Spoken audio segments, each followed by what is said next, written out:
Hey everybody, this is Christopher Brower here with Daily Motor, and today we're driving the 2022 BMW M4 Competition xDrive. Now we did drive a BMW M4 last year. It wasn't a competition, it was rear-wheel drive, and it was fitted with a 6-speed manual transmission, and I emerged from that experience with a little bit of a bruise back from the carbon fiber seats, and also I was a little bit irritated with how harsh, tail happy, violent, and unforgiving the car was as a whole. So maybe this xDrive will make up for some of those things. We're going to find that out today. But before we go out for a drive, let's go ahead and do a little bit of a walk around of this M4.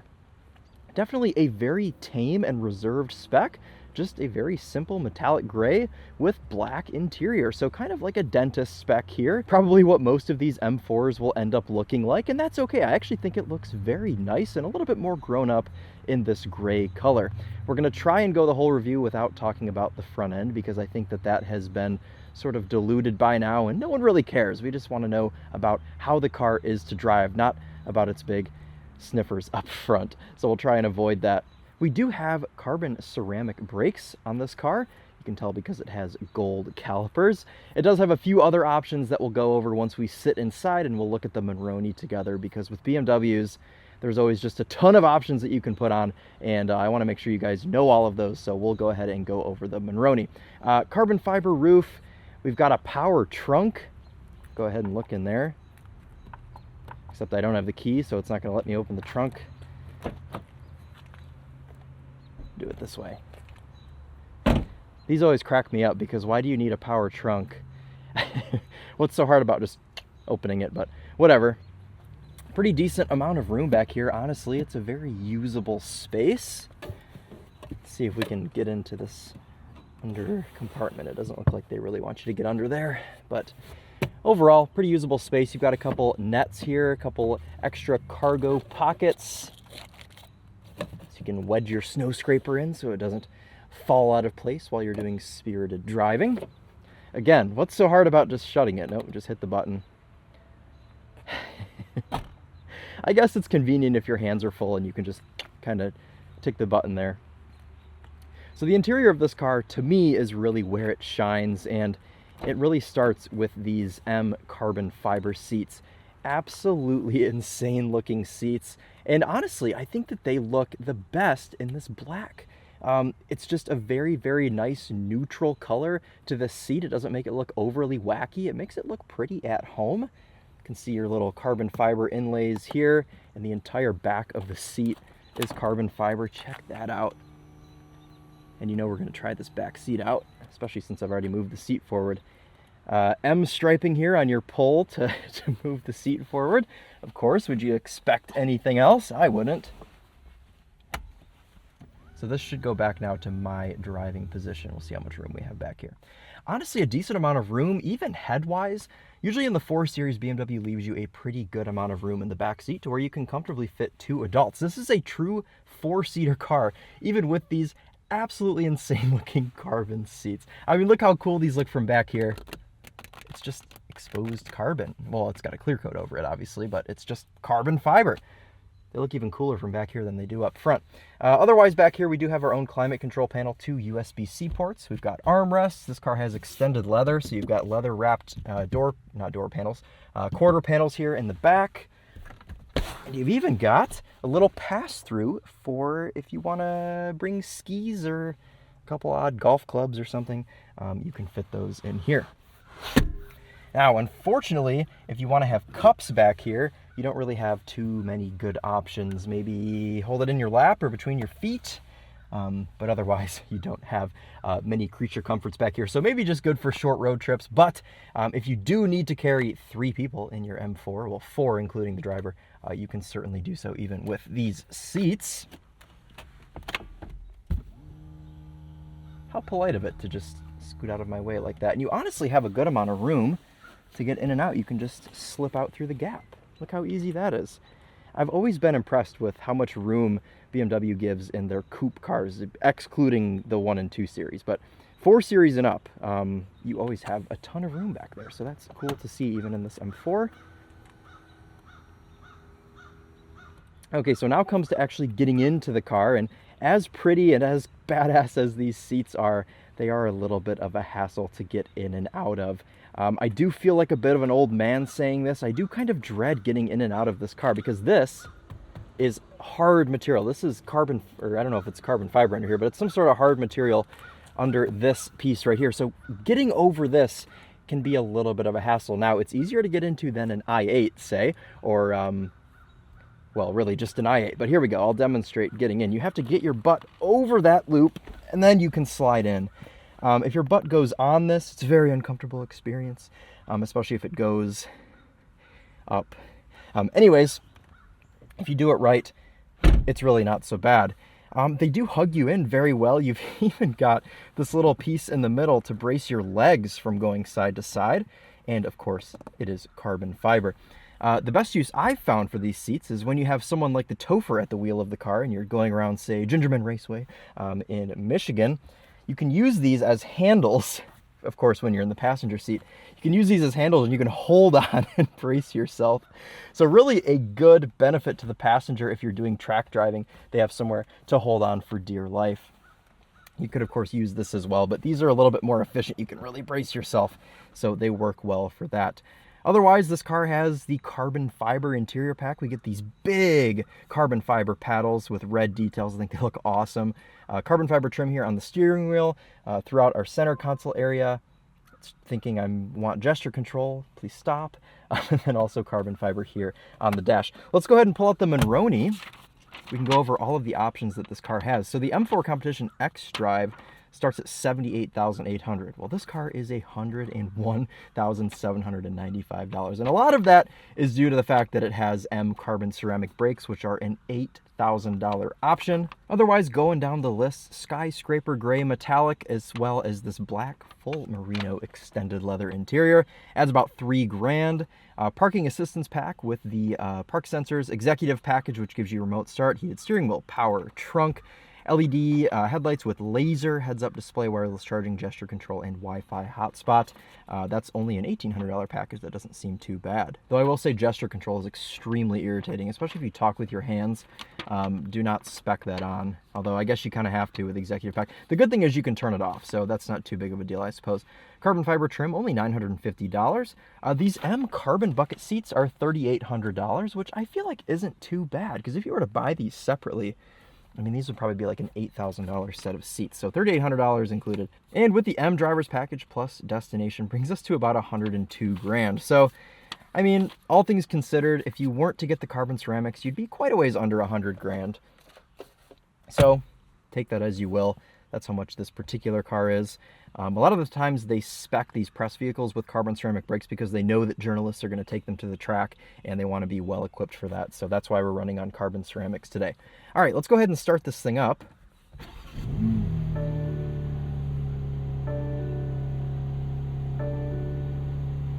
Left the windows down on purpose. Put it into its louder setting here and we'll give it a little bit of a rev.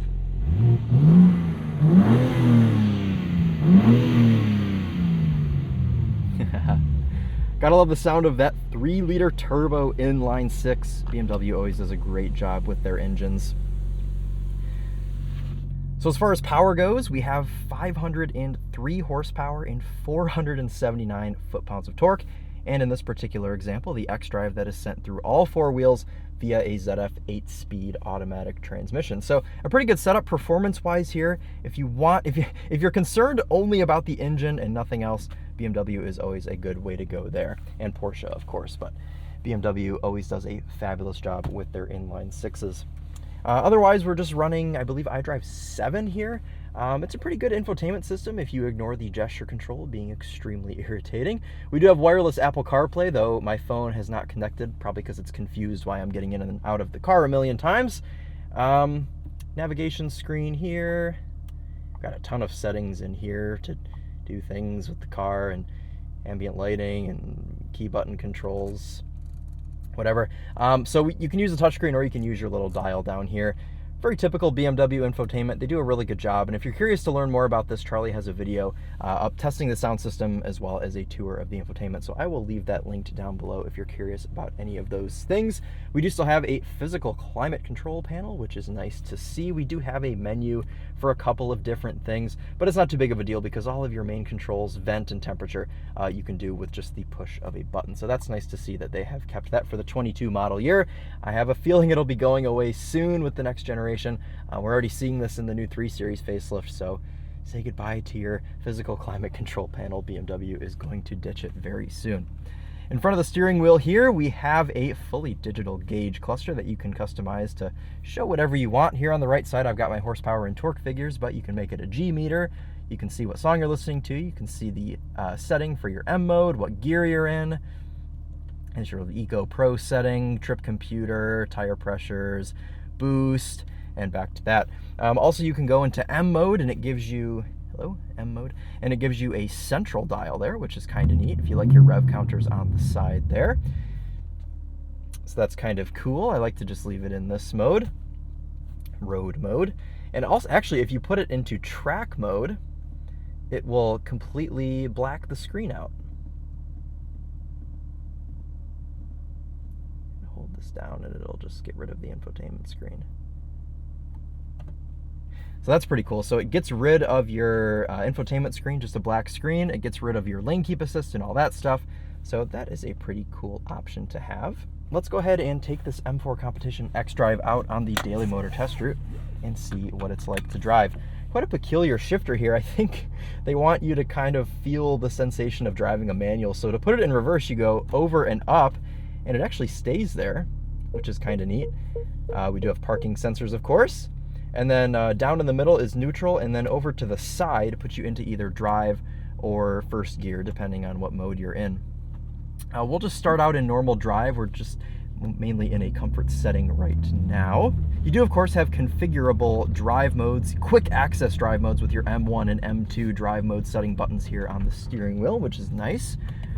Usually what I like to do is set one for like a street setting, so you can be all the way loud, all the way aggressive, but have a soft ride, all your traction control still on, and then you program the other one to be like full everything off, full hooligan mode.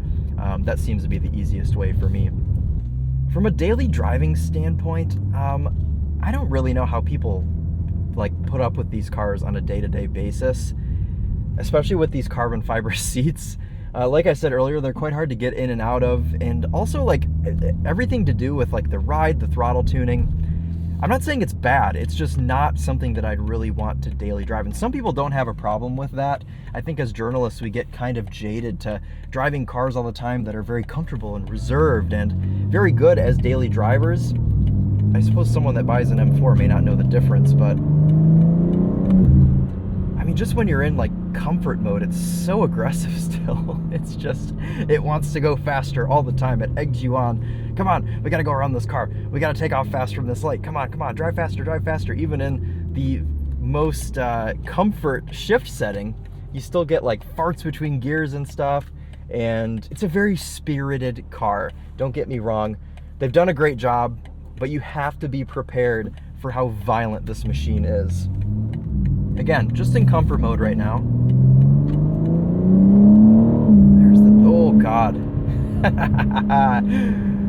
And it's holding the gear still.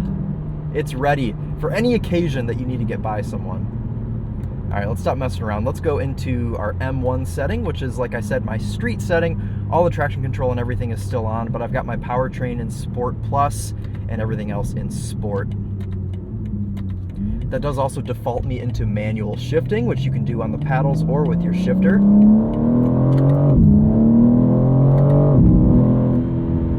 And this is probably the fastest 500 horsepower car I've ever been in. It is just mind-numbingly fast, especially off the line with this xDrive performance. It's just ridiculous. I appreciate that you can shift with the shifter there. Oh my goodness, great. Oh my God. That gear change is so aggressive. This is just a torque converter automatic ZF 8-speed, but they've tuned it to behave like a dual clutch, which you either love it or you hate it. It's very, very aggressive. We drive other cars with a transmission very similar to this, and it's just very smooth, effortless gear shifts that you really don't even feel sometimes. But with this car, you feel every change. It's so aggressive. It's instant, but it's very aggressive. Perfectly rev matched downshifts there. Oh no, Siri thinks I'm trying to make a command. No.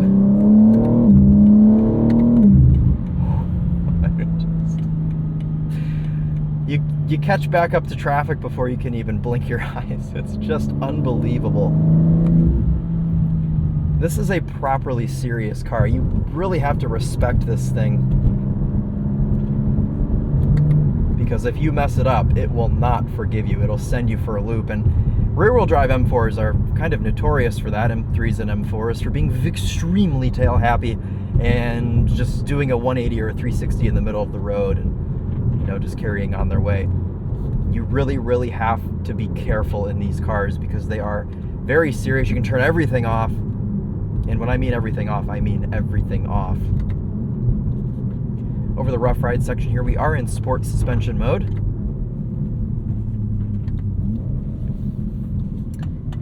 It's bumpy, but it's not crashy, as it could be anyways.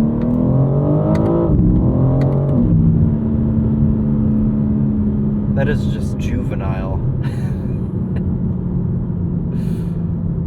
This is one of the first cars I've driven where myself as the driver gets nauseous upon acceleration. We'll do a little bit of a launch here. I haven't figured out how to make it do launch control, but either way, it's all-wheel drive, so it doesn't really matter. It'll just ping off the line like nobody's business. All right, here we go. Oh! Oh, God. Oh. Yep.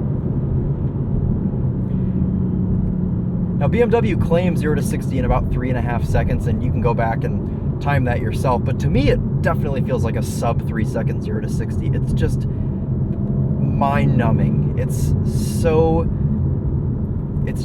very violent, which is kind of cool.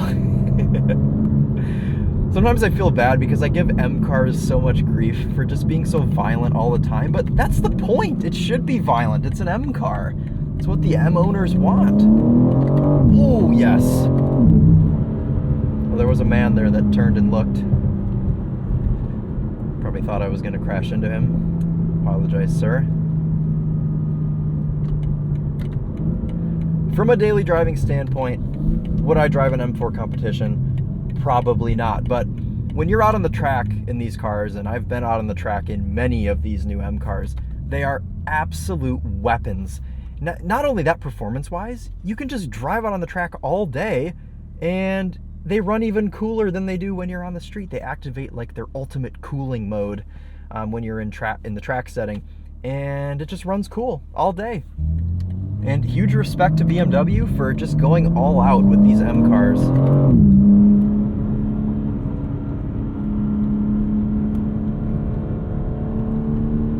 The car is laughing at me right now. It's like 55, that's all you've got? Exit here, 57, and straight line, go!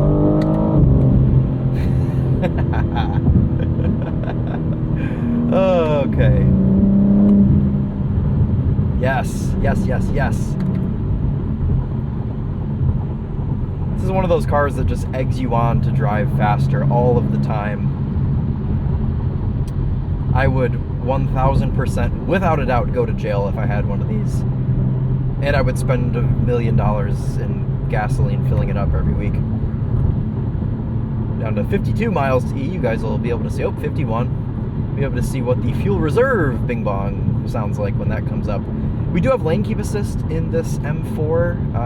Really just kind of vibrates when you go out of a lane to let you know to pay attention. No sort of steering assist or anything. Oh, yep, there it is, fuel reserve. Achtung! Got a Cadillac something or other flying around me here. I've never driven one of those, kind of want to. Okay. Really good feel from the paddle shifters, and like I said, absolutely instantaneous response. And as silly as this seems, it is really, really nice to be able to change gears sequentially with the shifter, because a lot of the times when you get these cars with push-button shifters or dials like the Shelby GT500, sometimes if you're going around a corner, if you're drifting or something, you want to be able to slap the stick and change gear, and sometimes it's hard when the steering wheel's facing the wrong way and the paddles are inherently backwards.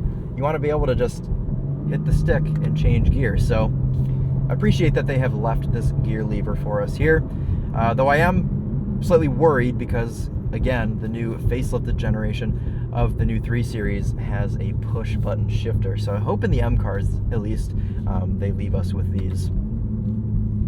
It's also worth mentioning that you can still have a manual transmission in the rear-wheel drive variant of the M3 and M4. So if you're all about that 6-speed manual, you can still have it. But if you're all about speed, you got to go for this 8-speed automatic because it's just lightning quick.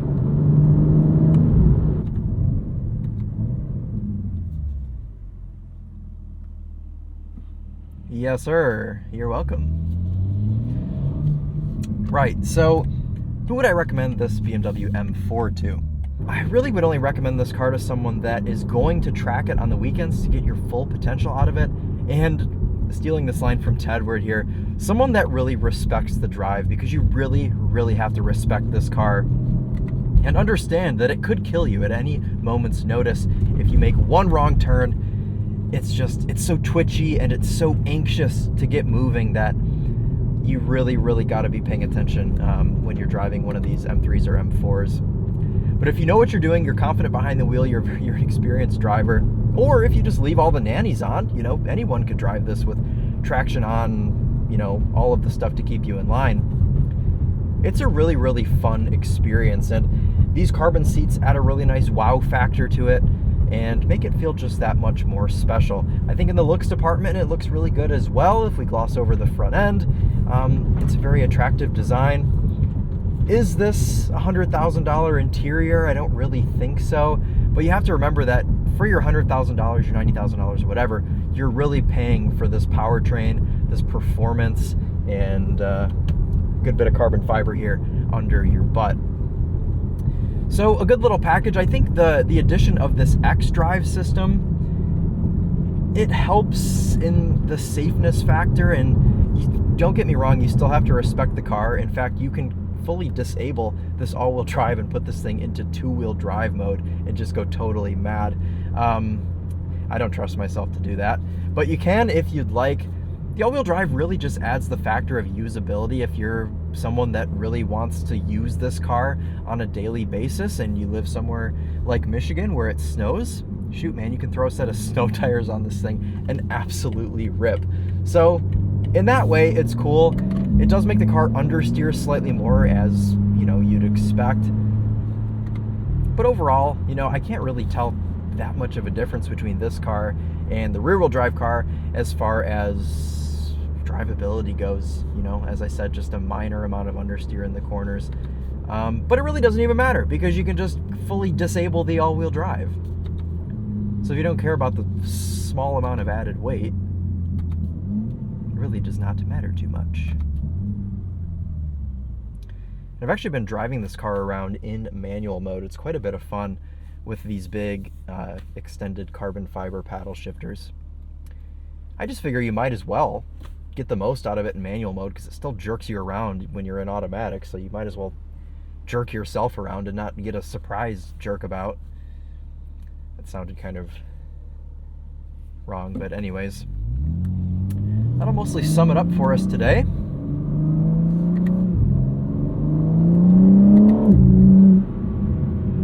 The sounds it makes between gear changes are just it's so violent. Someone do a tally of how many times I've said violent. It's the best way to describe this car, though. It is very violent. Around corners, in a straight line, ride comfort wise. But it is properly fun, and it is a properly magnificent piece of engineering. If you're curious to see what this car is like on track, the rear-wheel drive car, so it wouldn't be completely exact, we do have some track videos, I believe, on Daily Motor. If not, though, if you go to the Winding Road Magazine YouTube channel, you can see what this M4 is like on track from a POV perspective. So I'll leave one of those linked down below for you if you're curious to check that out. This was really just a street drive today to show you what it's like to live with the M4 Competition. So with that, that'll end it and sum it up for us today. Thank you all so much for watching. We'll do one last little walk around of this M4, and that'll end it for us today. Let's take a look at this 3-liter inline 6. Nothing too special here to look at, mainly just an engine cover. They've made sure to put an M badge on there for you. It's very interesting to see this strut bracing, though, how it's a big triangle to keep everything held in place there.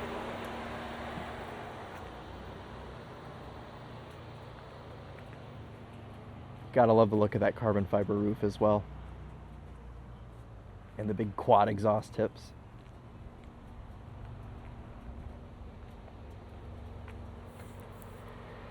Alright guys, well thank you all so much for watching.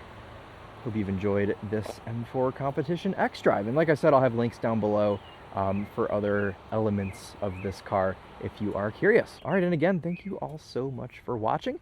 This has been Christopher Brower here with Daily Motor, and as always, drive on.